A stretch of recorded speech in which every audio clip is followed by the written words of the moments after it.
called Space Shuttle Discovery, which is in the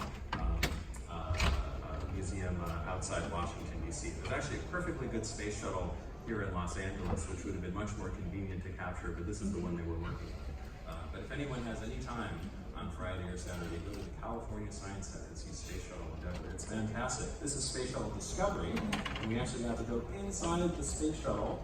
We've just been to space 39 times and had almost as many light fields shot in it too, not as big a deal for it, but it's rotating around. This is sped up a little bit here, and it captures that sphere of viewpoints. So once we get all of those 16 micro SD cards out and didn't drop any of them into the orbiter, then we can do a calibration to figure out where they all are. And this is a standard kind of, find future points and then solve for camera positions. And then at that point, we can start to put together some renderings of the scene. So what I'll show you here, this is actually an animated camera viewpoint. The camera is moving around in a circle, looking back out through the middle of the circle and outward. And all of these ovals here are the pixels that correspond to what's right around one of the original camera viewpoints. And all of these pixels are pretty good pixels to use because we're sighting right along the viewpoint that camera actually had into the scene. So it's about a correct view of the geometry, and it's also a correct view of the spatially varying, angularly varying reflectance in the scene too. This is going to see the approximately correct specular reflections and transparencies and translucencies in the scene that are so hard to get into models that are built from photogrammetry. And so we're getting a relatively dense sampling of that kind of the surface light field as well. And you can see as we translate our viewpoint around, we'll see different parts of the scene through different little discs here. And if we then expand all the discs just a little bit, then we can get a consistent view of the scene where we actually have control of the perspective after the fact. And if you look at some of the shiny surfaces, like the screens, you can see some reflections moving back and forth.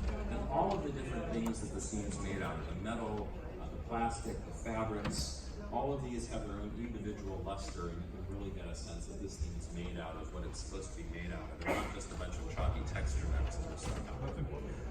So I didn't have that much time to really enjoy the fact I was getting to sit in Space Shuttle Discovery when we were shooting this, but I'm very happy now that in virtual reality I can put on a headset anytime and go back and still revel in that moment. And we actually have in our demo about 8 light fields of the space shuttle, but we also tried to capture some other places and some other neat effects that we got. For example, for the stained glass window, which might, in a lot of computer graphics models, just be a texture and a polygon. But you notice that as you move your head back and forth in VR, you'll see the sun come through different panes of glass and produce different kinds of flares, which is a lot more lively and realistic compared to the real scene because the sun's very far away and the panes of glass are closer up and you can select different hues there. This one came out kind of fun. It's inside a metal Airstream trailer that's outside the Venice Google office. And they do haircuts in there on Wednesdays, so there's a mirror. And the light field rig actually shot a self-portrait, and as you move your head back and forth, it actually animates itself just naturally based on which pixels of which camera views are being acquired. So it's a little bit of a sign of how these images are actually being generated.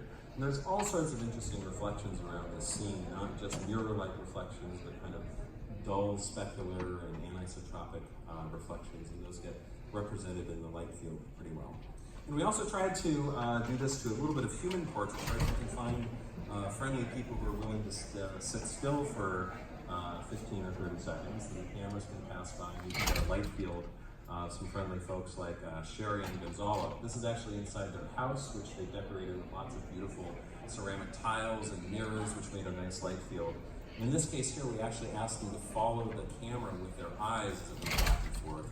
So if you get in this light field, they're always looking back at you as you move around, and it kind of brings it to life a little bit. And I'm very happy to say that this is something that you can try yourself as soon as you get to a VR headset.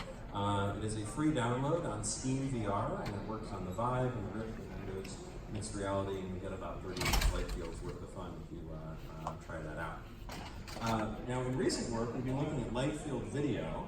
One of our light field video cameras is another transmogrification of the GoPro Odyssey. Here we just kind of put them in a triangular grid and pointed them all forward with the 16 cameras.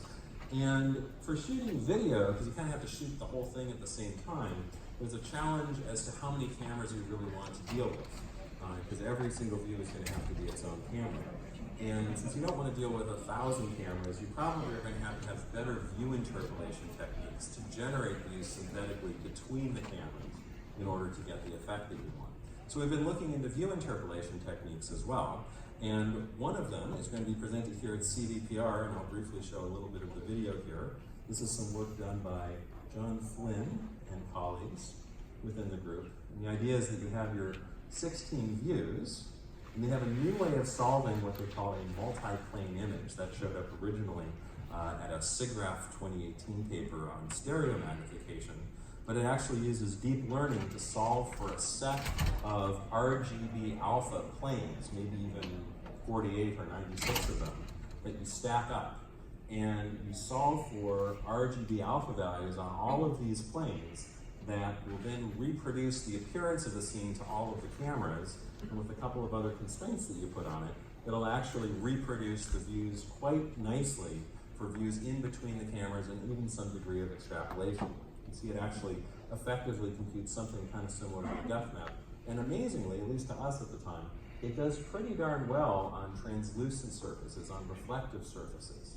When you apply it to video, we can do things that involve smoke and fire, all sorts of crazy reflections in the metal that you can see.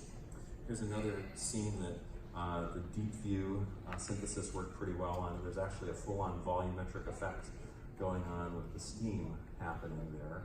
And it interpolates pretty well. And watching these kinds of things in a VR headset is pretty fun too. There's another random one that we got of me pretending to know something about the space shuttle. And we were able to, since I can't show it to you on a VR headset, and since you don't always have one of them, there's a cool little thing called the Looking Glass display, which actually has about 45 views worth of horizontal parallax, hologram-like display, and you can just kind of walk up to it and look at it there with your friend. So as you can see, this is also something that kind of works for capturing people. It's sort of a 3D model. It's sort of a volumetric model of a person, really optimized for environments. And for looking at people, we thought that that would be a good project to embark upon as well. And for that, we had an amazing opportunity to build our latest LightStage device at Google, located in the Playa Vista office. So this has not been shown very much at all until yesterday. This is the fourth generation LightStage X system, Xiaomi Yu. Design Electronics talked about it yesterday. Sometimes we call it Solaris. It won't quite do the same intensity as the sun, but the lights are designed so that certain LED patterns have the same angular extent of the sun. So if you're trying to simulate what somebody would look like out in sunlit conditions, that actually can have pretty realistic shadows. And it's multispectral, so you can do a pretty good simulation of the color rendition properties of daylight or incandescent light. That's such kind of things that Chloe Legendre looked at in her PhD thesis. It's been used for volumetric capture of people, but it's the first light stage that was chosen to be kind of an intermediate size, so it could both be a human capture system as well as a facial digitization system. This is Hughes Hoppy, who's in the Google Seattle office, who's getting introduced to the facial scanning process. And for that, we've been pursuing, as kind of a larger goal of bringing these things together, volumetric capture of humans, but specifically looking at relightable volumetric capture of humans. You probably don't want the location that your human capture looks like it's going to be inside the light stage or inside a completely diffuse white light from everywhere environment. We'd like to be able to place these human characters into these natural environments, into light fields, into augmented reality where they can reflect the light of the scene that they're being placed into. And this is a problem that we've actually gotten to look at over the years. Something that I was involved with back at the USC Institute for Creative Technologies looked at trying to do this with a ton of data. And with a larger light stage, we actually shot people with 1,000 frame per second cameras, changing the lighting on them every millisecond, so that in a 30th of a second we have a usable lighting basis that we could relight every single frame of their video. And by turning them around on a turntable and shooting from different heights, we'd effectively get a 108 image light field of them for every frame of their animation. And we had a cloth behind and some retroreflective cloth on the treadmill so that we could get a decent transparency map. We could drop out the background And then computationally, we can do image-based relighting because we have a lighting basis and we can tint all those images different colors according to the intensity and color of the light in the environment. And we can do light field rendering with a little bit of optical flow to simulate the intermediate views that we missed in order to show it from any viewpoint. And then our goal was, let's show this animation of a captured person relit by a scene they were never in, shown from viewing angles that correspond to a novel camera move. Maybe even doing a volumetric intersection that Alex Ma did with us to get some shadows. And why not? It's digital. We can make sure it doesn't get too lonely out there. But I think we took that a little bit further in the next shot here. So this was actually technically a 7-dimensional data set of X, Y on the image, theta phi of lighting, theta phi of viewing, and time. It was computationally pretty data-driven, I would have to say. And so a huge part of what we're looking at to have more practical techniques is to try to get those number of lighting patterns down. And one set of lighting patterns that Shahram alluded to earlier in his talk is something we call the color gradient conditions. And since all of our light stage lights can go to any RGB color, then we can actually drive them with spherical harmonic lighting, gradients of light that do a swash of red across horizontally, a swash of green vertically, a swash of blue bright to dark, forward to back, and then we reverse them all in a way that it kind of conveniently adds up to white light from everywhere if you're estimating surface albedo. But once you get them into your texture space, you can actually look at this, and using some stuff that we worked on with Graham Fife about 10 years ago at the Institute, you can translate these two images into the white lit albedo, and then also estimate the surface normal and surface roughness. So you can get all of that out of these first order gradients. And those maps look something like this. And at this point, we don't have the full richness of every single lighting direction, every single frame, but we have enough to apply a reflectance model and relight with lighting environments according to the directionality of the lighting environment. And the surface normals actually help us improve the geometric model that we have as well. So the nice work that Shahram had been doing with Perceptive I/O was quite good at getting good geometric models using depth sensing. That can get even a little bit better now that we have image-based kind of photometric stereo surface normal-based measurements that can add to that. You'll notice that the text on the basketball actually is visibly a little bit glossy. The gloss map actually helps out. So this is a capture that's being shown in a couple of image-based lighting environments here. Let's swap those out for whatever the needs of your story or virtual or augmented reality experience might need to be. And you can even animate and simulate with offline rendering techniques fully spatially varying illumination as well. And this would have been challenging, very challenging to do with the previous kinds of light stage data sets that I was talking about. It doesn't just work on this guy here, it works on this guy too. And if you come and visit, it might work on you too. We'll give it a shot. At this point though, the lighting here is coming from, downloadable HDRI maps, high dynamic range omnidirectional images. And you might ask yourself, well, where should you be getting this lighting from if you're just pulling out your cell phone and you want to put them in there in AR? Where's your visual effects department to run out and go shoot a light probe image of what the lighting should be? There probably isn't one. So there's a new feature that is coming out in ARCore now called Environmental HDR, where specifically the goal is to figure out from the background plate, using some deep learning, what the lighting would be like so that you can put an augmented reality object in here. And this is a challenging problem because this image here is not a 360 degree of the color and intensity of every direction the light can come from. It's not even high dynamic range, and only covers about 7% of the scene if you think of a typical cell phone field of view. And it's not even looking up where the light's probably coming. So somehow you have to figure out just from how other things, which you don't know what they are in the background, imply what the lighting should be like in the scene if you want to try to light things in a consistent way. So we worked on, this is a problem that we've been looking at. Another group led by Jean-François Lalonde has done some great work in this area as well. Our approach was to try to solve it with a lot of high dynamic range training data, where we made a couple of these lightweight rigs that hold these reflective spheres, a mirror, a diffuse, a matte silver sphere, just at the bottom of the field of view of a cell phone. And and we had some people go around to different interior and exterior scenes to create training data where most of the image shows you a background without anything including it. And then down below are these 3 images of the spheres that have enough information, because they're different BRDFs, to back out what the high dynamic range lighting is.